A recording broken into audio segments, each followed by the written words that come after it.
Hello, ladies and gentlemen. We have a special edition of Qic's Couch. I am your host, decked out in my nice little terry cloth robe, Keith Hefner. Boy, I wish there was some editing allowed for these videos. I swear I do. And as I watch them, I see that there's like a time lapse or a jump. So, shouts out to anybody, any engineers or kind-hearted philanthropists that want to help this project along. Would be appreciated. But today we have a very special guest. Shouts out to my homegirl Michelle, somebody I met on Facebook, quote unquote met. You know how Facebook and social media is, but she decided to call into the couch. So Michelle, please. Hello? Can Yes. you hear me? Yeah. Introduce yourself Okay. to the masses. Yes, my name is Michelle, and I met Keith, like you said, on Facebook. I'm here to support his endeavor in starting Keith's Couch. This is an awesome concept, so I know it's going to go a very long way, and I'm just happy to be here while it's still in its early stages at the beginning, so I can watch my homeboy make his mark here in the world and be the next Mr. Oprah Winfrey or something like that. Yeah. Be his own. He's going to be better than Oprah. It's going to be Keith's Couch. Yo, and no disrespect to Oprah, because Oprah, I have a letter that I'm in the process of writing to you to thank you. But just right now, before we go any further, Oprah, as you begin the process to wrap up this entity that was you for the past my lifetime, thank you for being there, for being an entity to have America, the world, see what an intelligent black woman, a human being, can do in terms of philanthropy. So shouts out to Oprah. I would not be mad if you wanted to produce me, put me on O. But I just want to thank you. The letter will explain it far more eloquently than I can do right now. But I just wanted to say that. But being Mr. Oprah, yeah, I'll do that. You call me Stegman. That'd definitely be one of my other, shouts out to my man Stegman, but that'll definitely be one of my aliases. I'm not mad at that at all. So thank you, Michelle. Oh, definitely, and I don't want anybody to think that I'm down in Oprah. I love Oprah. No. I think what she did with the media and showing, black children everywhere. I mean, I was influenced by Oprah. I mean, she was an entity within herself. She made a brand unlike anybody else that I've ever seen, and to see a black woman accomplish that and mainly be like one of the most powerful people in the world. Yeah. I mean, her voice Kingmaker. is truly golden. She's a Truly kingmaker. golden, and so to see a black woman have that much power is awesome.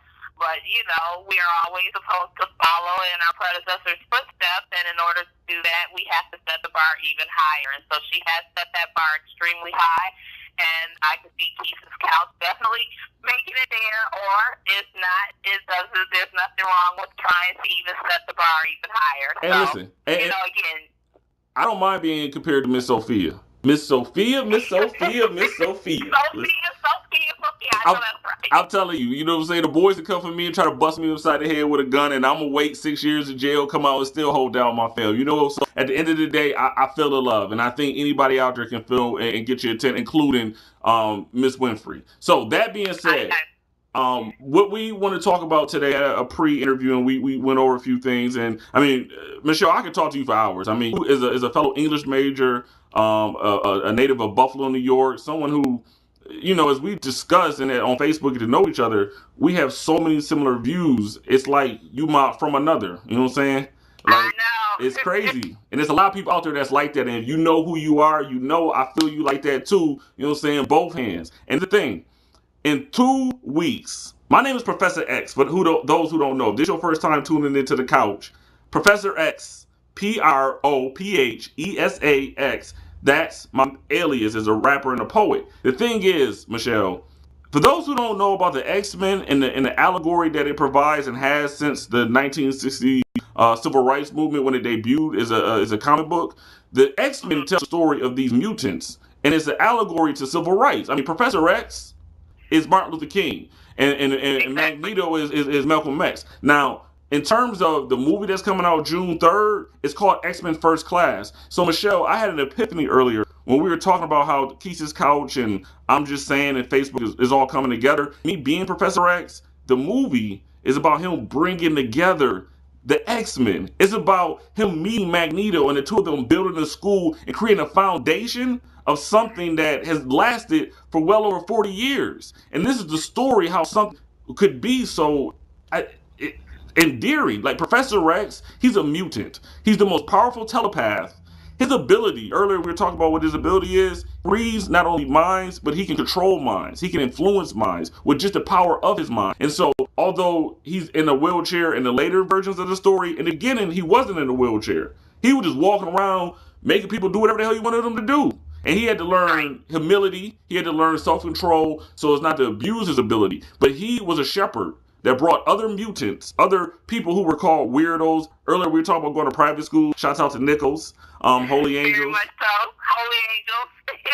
How many black intellectuals, how many Asian lovers of hip hop, how many, people who are not considered normal by the standards of their subculture who feel like they're a mutant. That's why that story is so endearing, and that's why I chose the name Professor X. Because lyrically, verbally, mentally, I feel like this person, and I feel that I've earned the right to call myself a leader of men, someone who inspires. I even, in the underground poetry spot where I'm a co-host, shouts out to the founder Seneca Wilson, and all members of UPS, love you no matter what. We're like mutants, and everybody who I deal with is like a mutant, and it's crazy because I name people, I give aliases to people and say, I see something in you, take it and leave if you want. Just like you call me Mr. Oprah, it's something in you. Like, you know what I'm saying? That just you can just give somebody something and they say, yeah, I like that, So please, no, I was gonna say, please.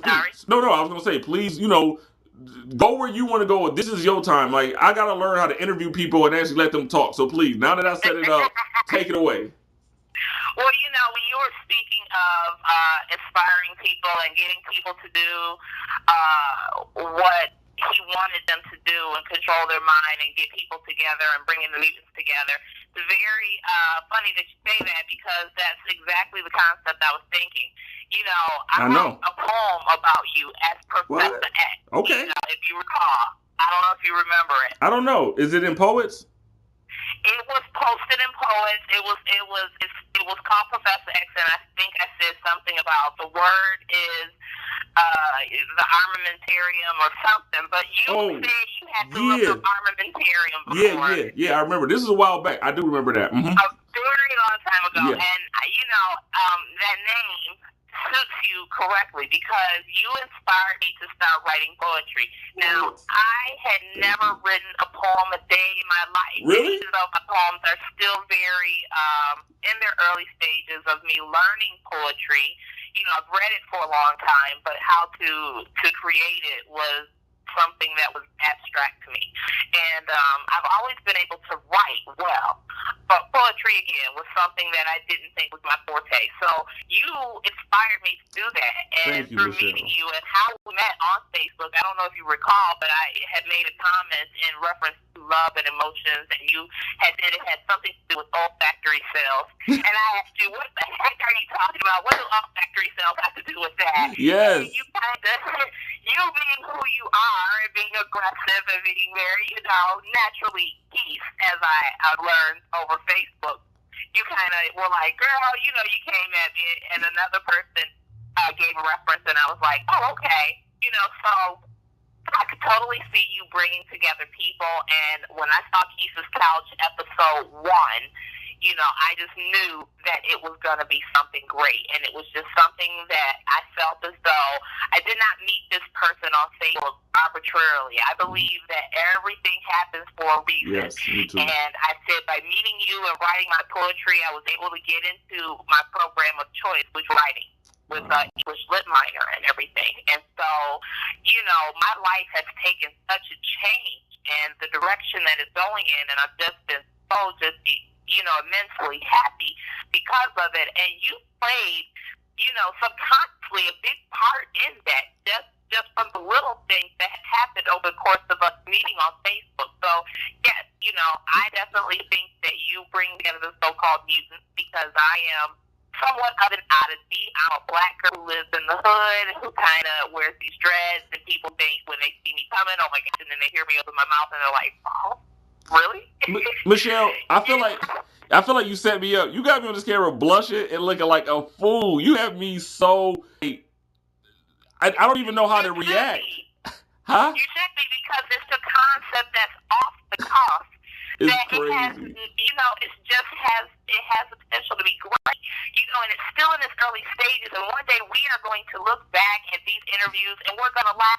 Listen, do you remember? I don't know. You're a lot younger than me, but I remember when Video Soul, Yeah. BET, Donnie Simpson started coming on there, and Donnie Simpson and a lady named Angela Stribling sat next to each other with a cardboard sign that said Video Soul, and they were on. BET was on 4 hours a day. Yeah, I remember back in the day. Yeah, I'm talking like way back. You talk jukebox days, the box.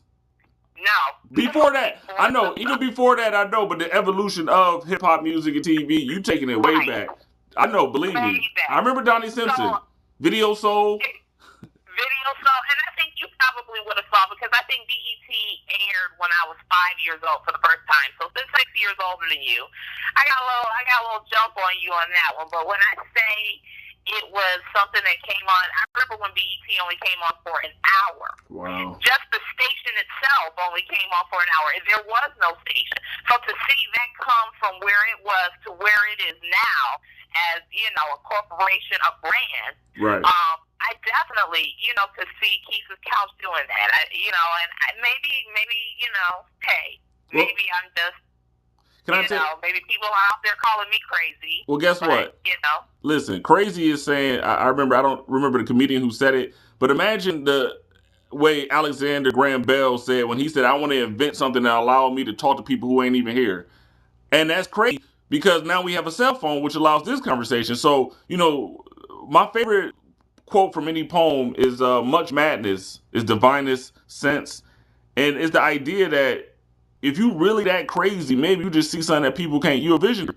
And I tell you something, Michelle, and I mean this from the depths of my soul, if I could put on my hat of making someone blush.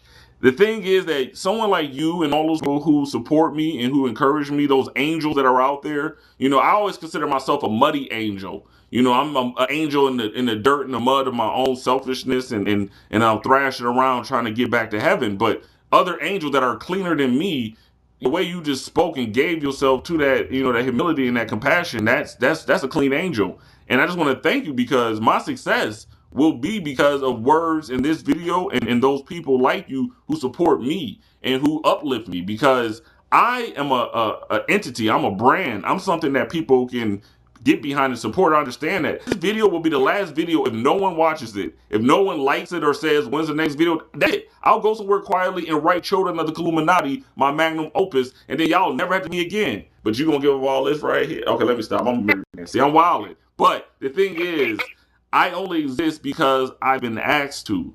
I am fulfilling a role that was been prescribed by me by someone like you who could put so much faith in me, and I'm just out there just throwing out myself, and people are like, thank you, that works. And I'm like, really? Okay, well, that's why Cronus, Qronis, is a play on Cronus, the Greek god, the father of the gods, who the gods sprang forth behind, from him.